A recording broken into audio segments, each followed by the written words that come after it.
반갑습니다. 겨울이 다 지난 것 같아요. 일요일 되면 입춘이라고 그래요. 입춘이면 벌써 봄이라는 얘기잖아요. 춥다 춥다 해도 또 시간이 가면 이렇게 또 봄이 오고 싹이 트고 그러는 것 같아요. 여기 차 타고 다니다 보니까 벌써 나무에 물이 올라오더라고요. 저는 좋아하는 게 몇 가지 있는데 그 중에 1년에 이제 농사를 시작하기 전에 빈들, 아직 노탈이 안 친 빈들 있죠? 그대로 있는. 그 다음에 이렇게 봄에 이제 물 올라올 때. 뭔가 이루어진 것보다는 앞으로 일어날 상황이 기대되고 희망이 있고 그거에 대한 어떤 막 흥분되고 이런 게 있는 것 같아요. 그래서 뭐를 막 이루었다. 그건 이제 끝난 거잖아요. 이 서울대 학생이 있는데 고등학교 때까지는 공부를 잘한다. 너는 서울대 갈 놈 이렇게 해요. 그러니까 서울대를 딱 갔어요. 가긴 갔는데 이제 내가 뭘 해야 되냐. 목표가 이미 달성이 됐잖아요. 그 다음에 자기가 뭘 해야 될지 모르니까 바로 휴학을. 그리고 몇 년 동안을 헤매는 거죠. 자기가 목표를 서울대에다가 놔뒀으니까 그냥 끝난 거예요.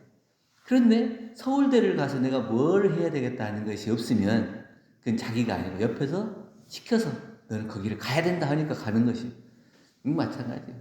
이 세상에 나타나는 모든 것들이 다 무엇을 위해서 이것이 쓰여지고 나타나는가 이걸 알아야 되는데 그냥 자기의 욕심대로 자기의 마음만 흡족하기 위해서 그것을 목적하고 가다 보면 그것이 이루어지고 난 다음에는 그 다음에는 뭘 해야 될 건가 이게 이제 멘붕에 빠질 수가 있어요. 추운 겨울이 되면은 나무들이 다 잎을 떨어뜨리잖아요. 그리고 이제 그 뿌리에다가 다 함축을 해요. 그러니까 어떻게 보면 저 나무가 죽었나 이렇게 생각되는데 봄이 되면 다 새 잎을 펴고 또 여름 되면 그 무성해서 나무가 다 또 이렇게 한아름 나무가 돼요. 근데 그런 거를 보면서 우리도 그렇게 저 나무처럼 공부를 해야 되는 게 아닌가. 어떤 경계가 오고 힘들고 어려운 일이 일어나면 그냥 나는 다 됐다. 그리고 그냥 죽어버리는 게 아니고 그 힘들고 어려운 일이 있을 때 내가 그 마음 깊숙이 함축을 하고 그 새로운 힘을 기를 수 있는 기간으로 삼아서 그 힘이 길러졌을 때 다시 일어날 수 있는 용기가 생기고 또 발판 삼아서 나아가야 되는데 그냥 한꺼번에 나무도 잎을 다 떨어뜨리고 가지도 죽어버리고 뿌리까지 썩어버리고 이래가지고는 우리가 공부를 하는 사람이다 이렇게 얘기할 수는 없을 거다 그런 생각을 합니다. 그래서 우리가 어떤 공부를 해야 되냐.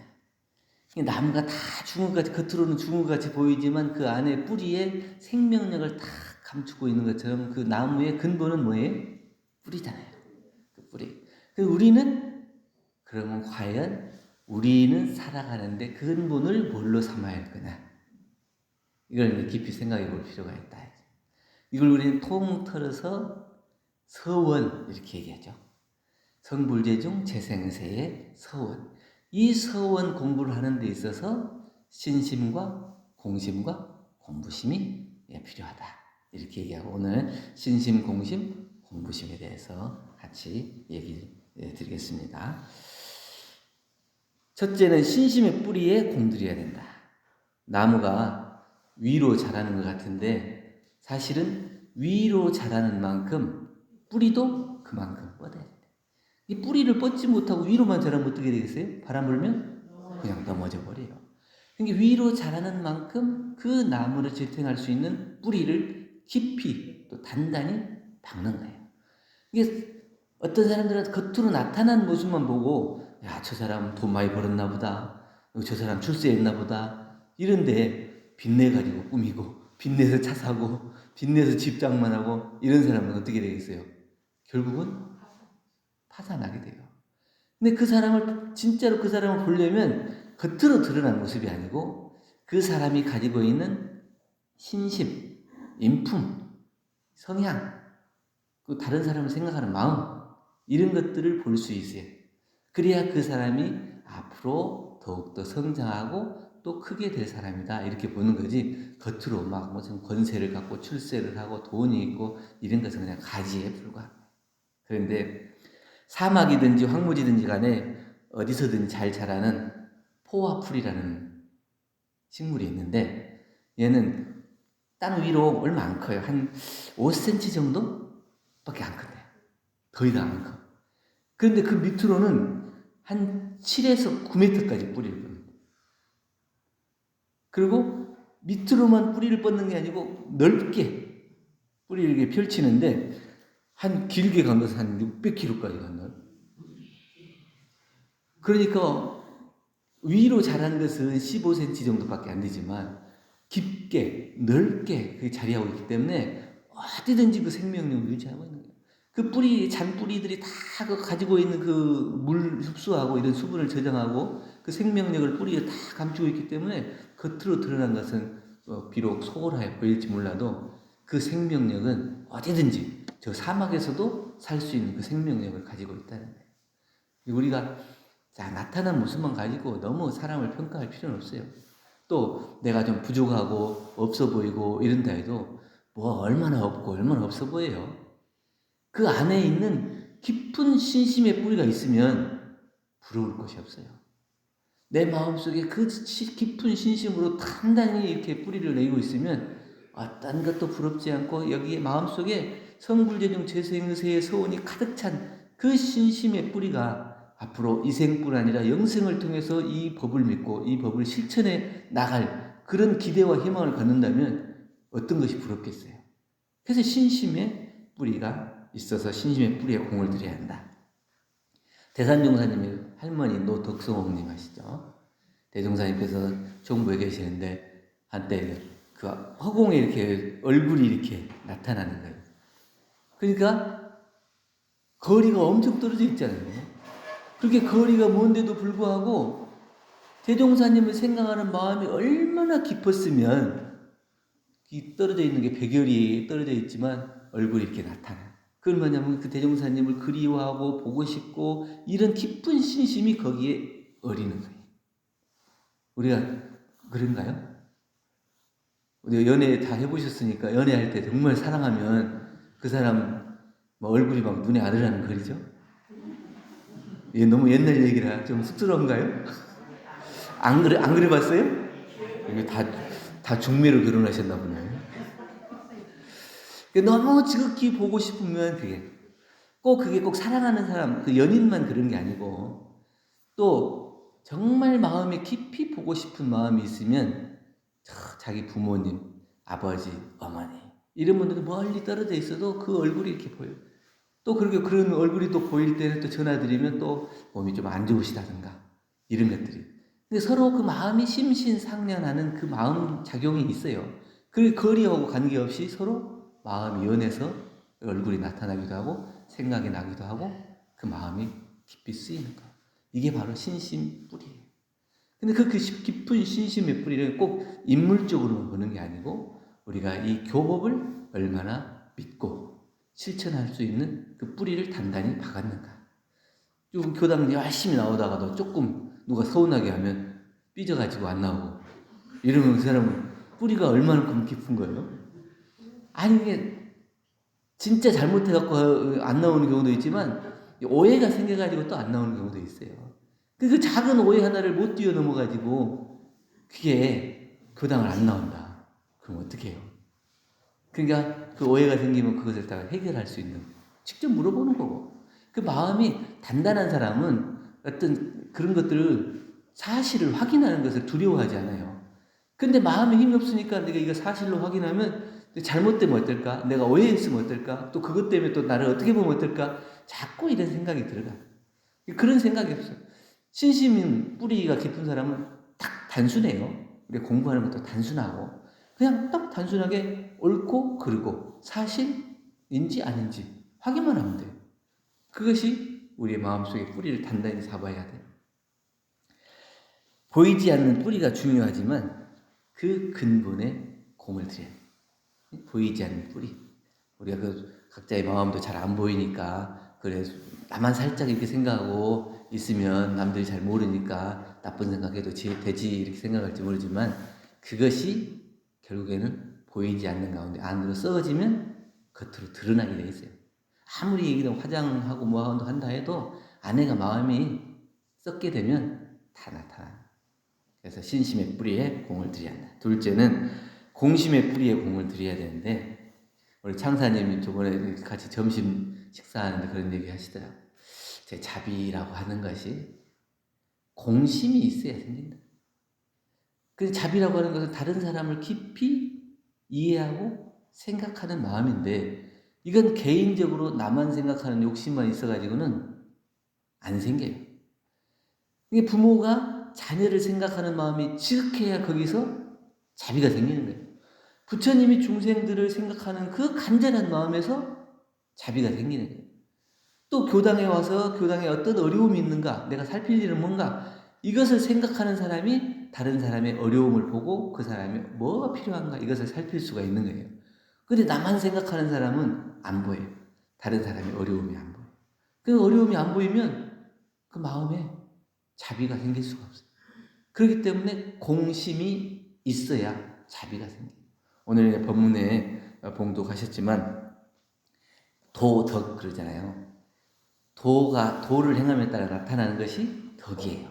이 덕이라고 하는 것은 은혜고 자비인데 어떤 사람이 나는 도를 깨달았다 이렇게 하는 사람으로서 다른 사람을 애민히 생각하는 마음이 없으면 제대로 도를 모르는 사람이에요.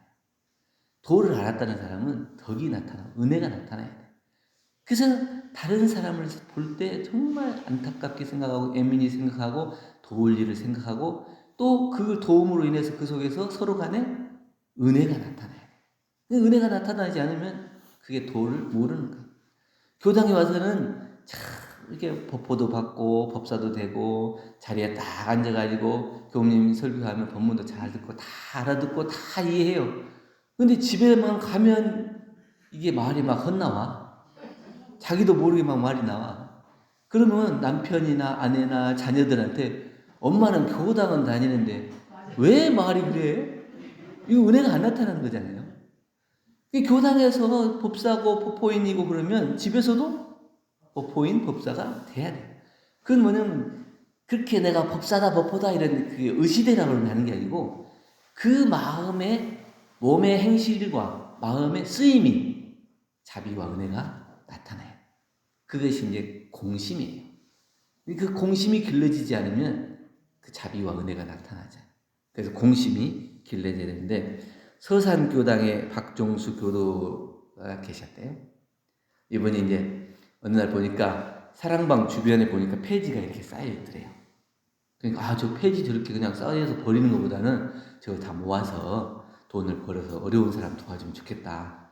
이렇게 생각하고 친구한테 야, 너 같이 해볼래? 그러니까 처음에는 뜻을 같이 해서 같이 했대요. 근데 자기가 이게 좀 하다 보니까 옆 사람들이 딱 눈을 이렇게 이상하게 보는 거예요.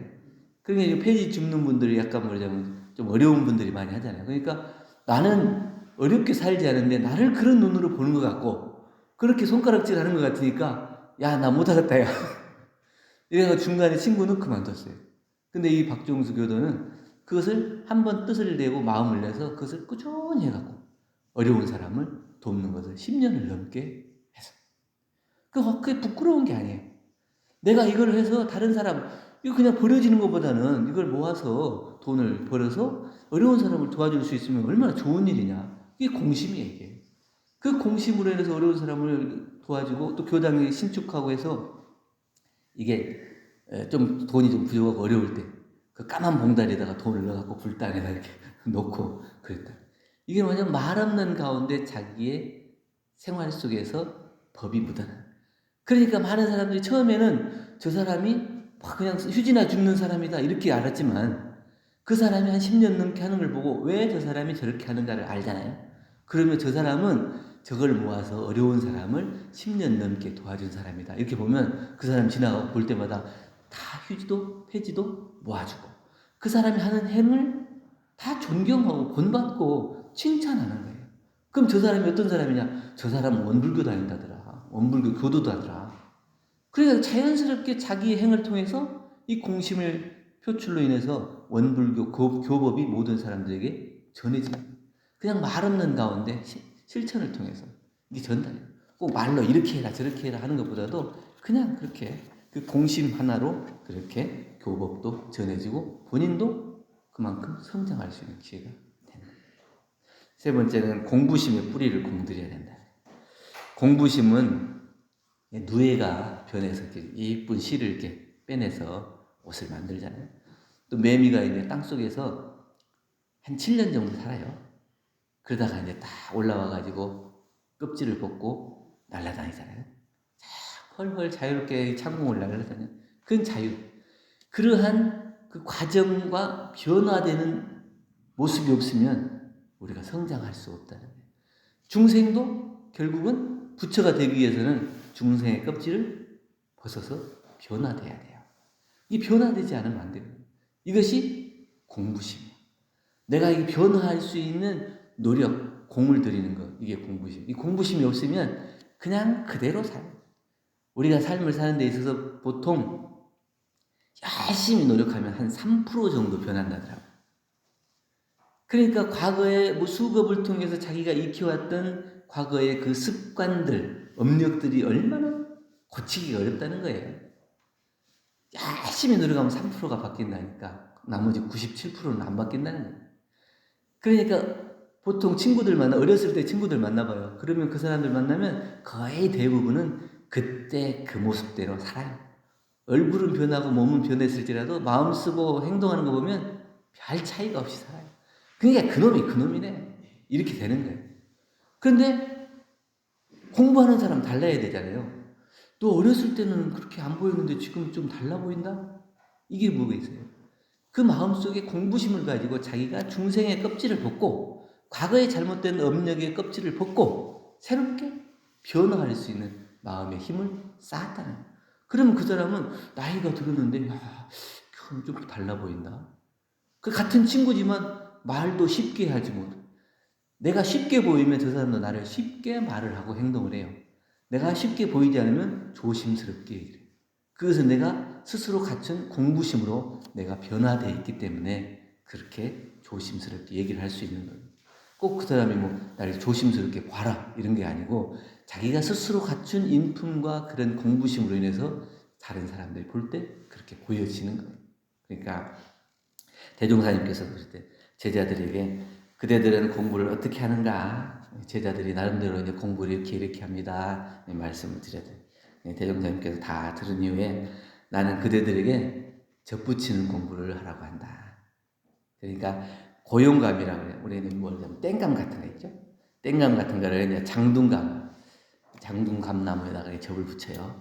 이제 고용감나무는 작고 많이 열리는 거예요. 장둥감나무는 크지만 많이 안 열리는 거예요. 그러니까 이게 접붙여 놓으면 크고 좋은 감이 많이 열리게 돼요. 그또 밀감을 가시꽃 나무에다가 이제 장미를 하잖아요. 장미를 접붙이고 또 밀감도 탱자나무 이런 데다가 접붙여서 밀감을 만들고. 그러니까 이게 다 어디에다가 접붙여서